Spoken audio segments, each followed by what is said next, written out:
want to know which planet was causing your suffering? How about Earth? Hey everyone, rambled here, back with a new Duelists of Eden video. For today's video, I want to talk about 3 things that you can do in training mode, when you're not feeling the rank grind, when you're not having any friends that want to play customs, but you still want to get better at the game. These are going to be exercises that I recommend, that I've done a lot myself, that will hopefully help you improve at a steady rate, even if you aren't actively trying to get good really fast in Duelists of Eden. And so, sorry for not having that many videos in the past few days. I've just been playing Minecraft, so that's been taking away from my video editing time. And so this video should ironically be helpful and also topical because I still do these exercises even when I'm not playing the game or when I'm bored, doing other things, because I think they're really good for keeping up my skill and making sure that I'm not totally washed when it comes down to coming back to the game. So, all that said, you can jump right into training mode, which is where I love being, as you guys know by now. And the first exercise that I want to talk about is going to be navigating around vivisection and inverter. And so these are quite complex spells. I'm not saying that you guys need to play these spells if you do these exercises, but these are just spells that really show you if you're moving at a good pace. So you can see here that you can actually run through vivisection backwards. If you haven't watched my video on vivisection, then go into this more in depth there.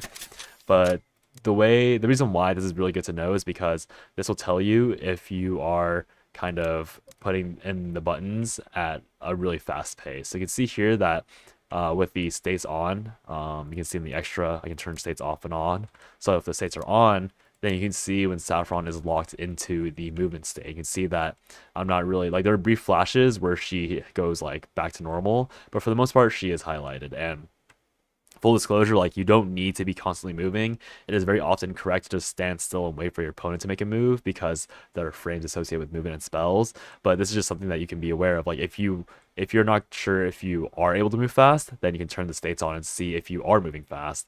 And the reason why this is important is because vivisection as a card requires you to do these really quick movement buffers to not hit yourself. So if you're not sure if you're moving quickly, if you're not comfortable with pressing buttons in a really rapid order, then vivisection will be a really good spell to show you if you are doing that, because if you hit yourself, then obviously you're not moving fast enough, but if you don't hit yourself, then you are moving fast enough. And so that brings us to this very difficult maneuver with vivisection and inverter, where if you cast them and walk fast enough, you actually hit most of the bolts on both. So you can see that the combo meter will show 27 if you do it correctly, which I'm not doing correctly because there we go. Yeah, you see 27. It's not working correctly on the top row because the queen's too close. So if you're working off of this queen being in this specific position and you do it properly, then it'll always be 27. And if they're in this position, then it'll be 22. But so basically, the way that this combo works is that I'm pressing vivisection and inverter basically at the same time. I'm pressing vivisection slightly earlier, and this lets me cast both spells. And then once I cast both vivisection and inverter, I'm immediately buffering a backwards movement and an upwards movement, so that way I clear the vivisection going through the bottom, and then I'm going backwards again after the upwards movement, and then back down to avoid the last vivisection knife. And so this, well, again, it's not the most, you guys don't need to play these cards, you don't need to really know this combo by heart, but this is my metric of knowing if I am moving the way I want to move in the game, because it is a very easy way to see okay, if I'm hitting it, then I'm moving the way I want to, but if I'm not hitting it, that means I'm either not pressing the buttons at the same time, which means that my tempo is off, and that might mess me up later on when I'm trying to do these frame perfect inputs, or maybe I just need to warm up a bit, or rest my hand, or maybe take a break from the game because I'm clearly not hitting these combos properly. And obviously these don't need to be the de facto oh, if you're not hitting these, then you should not play the game. But it's just how I do it because yeah, this is the routine I've gone into. And so the next thing that you can do with inverter is that you can use these precise spells to kind of practice your movement into a specific location. So inverter obviously is a card that I probably should have explained these cards before I got into the video, but I'm sure if you're doing these training mode practices, then you'll probably see the video and kind of gauge what the cards do from that alone. But inverter is really useful because you can practice hitting your follow-ups like thunder, which require you to be in a very specific tile, and just maybe you manipulate the you can manipulate the way that the character moves by either missing a inverter and then going for the hit, or even just moving the character completely and then seeing okay, so I want to go over here and hit and see how fast you can follow up that inverter tag. So obviously, the more used you are to inverter itself, the faster you'll be able to find it. But this is kind of a good way, in my opinion, for like a newer player to be like, okay, I'm gonna put the click the position randomly and then hit invert as many times as you want, and then see how fast I can walk to the bot and use thunder on it. And then the faster you are, the more comfortable you are with the movement, because the faster you hit the bot, the higher the odds are that you're comfortable with inverter at all. You can see that even I'm not really comfortable with using inverter, and so this is how I would be like, okay, I'm gonna practice my intentionality with movement by, or like I won't even worry about not following the inverter perfectly. I'm trying to see how fast I can react to where the queen has teleported to in the end, and then thundering at the end, so that that's just me kind of being precise with how I'm walking. And then the last third exercise that you can do is just putting in any string of combos that you like in your deck. So whether that's going to be a combo like step slash auto slash push slash minigun, these combos will have to be at least 4 cards. So that way you can turn off the deck order or feature, and then you can try to read your hand and see how fast you can string together what you think is the most optimal button presses. So just as a very basic overview, when you press a spell, the third slot replaces the button you pressed. So, for example, if I want to get this minigun into my step slash, then that means that I have to use, or if I want to get my minigun icon to go into my spell 1 slot, then I have to use my spell 1 slot when minigun is the third card up.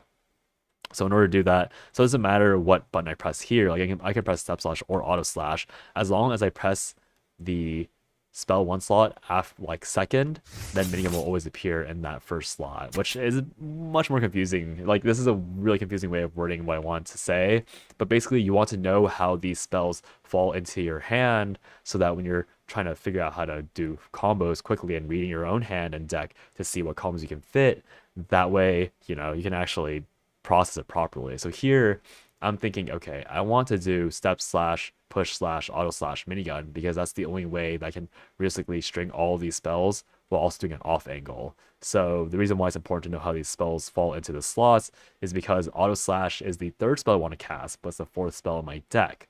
So the way I have to get to it is that to cast step slash into push slash, and then my auto slash will end up in the push slash icon, or in the push slash slot, because minigun will take over the step slash as I'm using step slash first. So you can see here I'm going to press W Q Q W in order to get the proper combo that I want.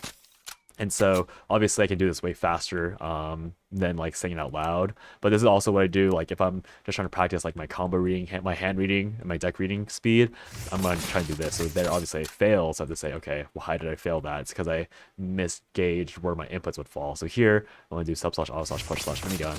And then I didn't put the push slash in time because, just misinputted it.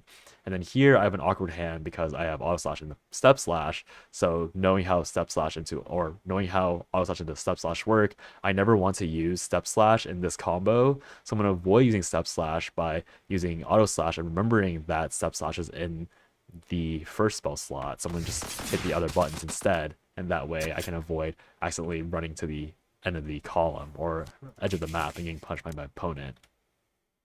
And so if you're curious to see how this will work for your other spells, you can always do like the line projectiles, because these spells, while they are all projectile spells, they don't actually combo perfectly if you just hit them in random order. You can see here that there was at the very end a gap 3, and then I'm like pressing on the buttons here, you can see that one comboed for some reason, and this one comboed. But if I'm going to try to do this, you can see that none of that wasn't 19 damage, which means that the combo broke somewhere. So knowing how to do even projectile spam is kind of hard if you're doing the heat of the moment, because you have to remember, okay, so Javelin should always be followed by Kunai, because Kunai is one of the few spells that can follow up from Javelin because it's fast enough to do so. Then after I use that, I actually messed up there. I should have used Bouncing Blade after Kunai into Minigun, because if I do Minigun to Bouncing Blade, it's not true. So here I'm thinking, okay, I'm going to want to do Bouncing Blade into Kunai, and then Kunai into Javelin, and then probably use Minigun at the end, because that's the only way I can get this combo off. And so It's really just knowing how your 3+ spell strings work and then seeing how fast you can recognize the correct order in your hand and deck, even in training mode. Because the sooner that you get used to doing that, even with like zero pressure, that means you can do it, right? So that when you actually go into a real game and you're under pressure, you can have that confidence with, okay, I've practiced this, I know how to do this, so I just need to, figure out where in the actual gameplay I can fit it in. And also that's what I do to make sure that I'm, actually reading my deck properly and all that. Yeah. Hopefully this video was helpful. I know it's a bit rambly, but this is also just a step towards trying to make the game more approachable for anyone who wants to play, because it is a very, overwhelming game, but there are many ways to make this game much easier to learn if you do it in the correct steps. So yeah, hope you guys have a good day or night wherever you are. And I'll see you guys next time. Bye bye.